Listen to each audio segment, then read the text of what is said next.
സ്വാഗതം ശർമ്മജി. നമസ്കാരം. നമുക്ക് കത്ത് വന്നിരിക്കുന്നത് പെരുമ്പാവൂരിൽ നിന്നാണ്. മായയാണ് കത്ത് അയച്ചിരിക്കുന്നത്. മായ പറഞ്ഞിരിക്കുന്നത് ഭർത്താവിന് വേണ്ടിയിട്ടാണ് ഞാൻ ഈ കത്ത് അയക്കുന്നത്. അദ്ദേഹം സർക്കാർ സർവീസിലാണ്. ഇടയ്ക്കിടയ്ക്ക് രോഗങ്ങൾ കാരണം ലീവ് എടുക്കേണ്ടി വരുന്നു. അത് അദ്ദേഹത്തിൻ്റെ പ്രമോഷനെയും ബാധിക്കുന്നുണ്ട്.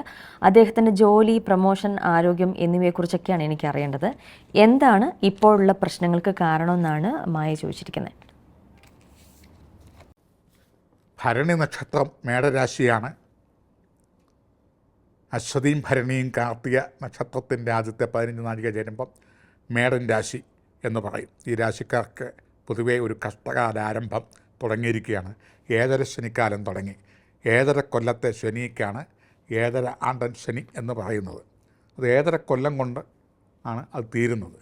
അത് തുടങ്ങിക്കഴിഞ്ഞിരിക്കുന്നു. തുടങ്ങുമ്പോഴും മധ്യത്തിലും അവസാനിക്കുമ്പോഴും അതിൻ്റെ ശക്തി രൂപം കൊള്ളും. അതുപോലെ തന്നെ ഈ ദോഷത്തെ ഒന്ന് സഹായിക്കണമെങ്കിൽ വ്യാജഗ്രഹമേ അടുത്ത നല്ല ബലമുള്ള ഗ്രഹമുള്ളൂ. ആ വ്യാജഗ്രഹവും 3-ാം ഭാവത്തിൽ മിഥുനൻ രാശിയിലേക്ക് മറിഞ്ഞു. അത് 2026 ജൂൺ വരെ അങ്ങനെ 3-ാം ഭാവത്ത് നിൽക്കുക. അപ്പോൾ പ്രധാനപ്പെട്ട ഭരണപക്ഷവും പ്രതിപക്ഷവും പിണങ്ങി. വ്യാഴം 3-ൽ നിൽക്കും കാലം ഒഴിഞ്ഞു വാഴും, മാനം കെടുത്തും, മുഖവിളി കൂട്ടും, മരണം കായ്ക്കും. മാതൃവഴി, പിതൃവഴി, മാതുല വഴി, സ്വന്തം വഴി, ബന്ധവഴി, മിത്രം വഴി, മൈത്രി വഴി, സൗഖ്യം വഴി, മക്കൾ വഴി, മരുമക്കൾ വഴി. സ്വന്തം ബന്ധം, മിത്രം, സാഹോദര്യം, മൈത്രി, സ്നേഹബന്ധം, പ്രേമബന്ധം, സ്നേഹബന്ധം, ഇങ്ങനെയുള്ള ഇതൊക്കെ അകന്നു പോകുന്ന കാലം. മേലധികാരികൾ പിണങ്ങും, സഹപ്രവർത്തകർ പാരവെക്കും. അതുപോലെ കുടുംബ ബന്ധങ്ങളിൽ വിള്ളലുകളുണ്ടാവും. സാമ്പത്തികം കുറയുമ്പം തന്നെ എല്ലാവരും പിണങ്ങും.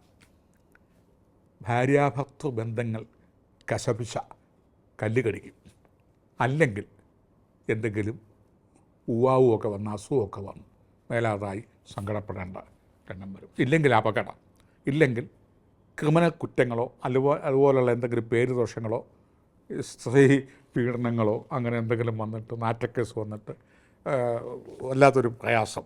ഒരു കല്യാണത്തിനോ ഒരു പ്രവാസങ്ങളിലേക്കോ ഒരു ഇടത്തിട്ട് കെട്ടിക്കോ ഒരു പള്ളിയിലോ ഒരു അമ്പലത്തിലോ ഒരു പ്രസ്ഥാനങ്ങൾക്കോ എന്തെല്ലാം ലക്ഷണമോ പോകാൻ വയ്യ. ഒരു നാണം, ഒരു മാനം പോകുന്ന പ്രശ്നം, അല്ലെങ്കിൽ മൗനം, മന്ദത. പൊതുവേ ഔദ്യോഗിക സ്ഥലത്ത് അണീസ്നെസ്, അൺഹാപ്പി, ആൻസൈറ്റി, അൺനെസസറി എക്സ്പെൻസ്, തൊടുന്നതെല്ലാം ഇരട്ടിക്കരട്ടി ചിലവുകൾ. ഈ ചിലവുകൾ പോകുന്നത് കൂടുതലും ഈ രാശിക്കാർക്ക് വൈദ്യൻ, ഡാക്ടർ. അസുഖം വന്നാൽ, അപകടം വന്നാൽ ആശുപത്രിയിലും വൈദ്യനെയും ഡോക്ടറെയും, ഹോമിയോ ഡോക്ടറെയും, അലോപ്പതി ഡോക്ടറെയും, സർജറിയും വൈദ്യനും തിരുമും ഒക്കെ ആയിട്ട് പോകണ്ടേ. നല്ലൊരു സംഖ്യ അങ്ങനെ അങ്ങ് പോകും. അവനോനോ അച്ഛനോ അമ്മയ്ക്കോ ബന്ധുമിത്രാദികൾക്കോ ഭർത്താവിനോ, ഈ രാശിയിൽപ്പെട്ട പുരുഷന്മാർക്കാണ്, സ്ത്രീകൾക്കാണ് ഭർത്താവിന് വേണ്ടിയോ ഒക്കെ ആശുപത്രി അല്ലെ മെനക്കേട്, അതുപോലെയുള്ള കഷ്ടതകൾ, മനപ്രയാസം. രോഗങ്ങൾ മാറും, അതില്ല. പണം മാറുകയും ചെയ്യും, സമയവും മാറും, മെനക്കേടും. ഉദ്യോഗസ്ഥനത്ത് അധികാരികൾ പിണങ്ങും. സസ്പെൻഷൻ, ഡിസ്മിസ്, ഡീപ്രമോഷൻ, പിണക്കം. മറ്റുള്ള പൊതുമേഖലാ പ്രവർത്തനങ്ങളിലെല്ലാം ഏത് രംഗത്ത് നിൽക്കുന്നോ അവർക്കൊക്കെ ഒരാക്ഷേപം വന്നിട്ട് ആ തൊഴിലിൽ മങ്ങൽ വരും. ഇതാണ് ആ ഏഴര ശനിയും 3-ൽ വ്യാഴവും സഞ്ചരിക്കുന്ന കാലം. പൊതുവേ 7.5 കൊല്ലത്തേക്ക് മോശകാലമാണ്. അതിൽ 2026 മെയ് ജൂൺ വരെ ഏറ്റവും കഠിനമാണ്. വളരെയധികം ശ്രദ്ധിച്ചിരിക്കേണ്ട കാലമാണ്. ബിസിനസ്സുകാർക്ക് മങ്ങും. കലാകായിക രംഗത്ത് നിൽക്കുന്നവർക്ക് വല്ലാത്തൊരു അപമാനവും നേട്ടവുമൊക്കെ ഉണ്ടാവും.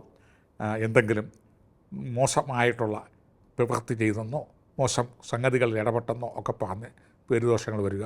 ഈ അവസരം നോക്കി ശത്രുക്കൾ തലപൊക്കുക. ഇങ്ങനെയും കൂടിയുണ്ട്. ഇലക്ഷനൊക്കെ നിൽക്കുന്നവർക്കും അല്ലെങ്കിൽ രാഷ്ട്രീയ മത ട്രേഡ് യൂണിയനിൽ നിൽക്കുന്നവർക്കും എന്തായിരുന്നാലും വെച്ചൊഴിയുന്നത് തന്നെയായിരിക്കും നല്ലത്. ഇല്ലെങ്കിൽ ഒരു കസേരയൊന്ന് വലിച്ചിടും, താഴെ ഇടും. എന്തെങ്കിലും അവിടുന്ന് ഇവിടുന്നൊക്കെ ആയിരിക്കും പടക്കം പൊട്ടുന്ന പോലെ വരുന്നത്. അപ്പോൾ ആ രംഗങ്ങളൊക്കെ വളരെ ശ്രദ്ധിക്കണം. ശനിഗ്രഹത്തെയും വ്യാഴഗ്രഹത്തെയും ശക്തിപ്പെടുത്തുന്ന പക്ഷം ഒരു കാഠിന്യങ്ങൾ മഴയത്ത് കുട പിടിക്കുന്ന പോലെ ദോഷകാഠിന്യങ്ങളുടെ ശക്തി കുറഞ്ഞു വരും. ഇത്രയും കാര്യങ്ങളൊക്കെ ചെയ്യുക. കൂടുതലായിട്ട് അറിയണമെന്നുണ്ടെങ്കിൽ വിളിക്കുക. അത് എന്താണ് ശനിപ്രീതി, വ്യാഴപ്രീതി, ഇങ്ങനെയുള്ള അവനവൻ്റെ ജാതകവിധി പ്രകാരം ഒട്ടനവധി പ്രതിവിധികളൊക്കെ പറയുന്നുണ്ട്. എങ്കിലും എന്തൊക്കെയാണ് കൂടുതൽ ആക്റ്റീവായിട്ട് നമുക്ക് അനുഭവത്തിൽ വരുന്നത് എന്നുള്ളത് വിളിച്ചാൽ മതി, ഞാൻ പറഞ്ഞു തരാവുന്നതാണ്. നന്ദി, നമസ്കാരം.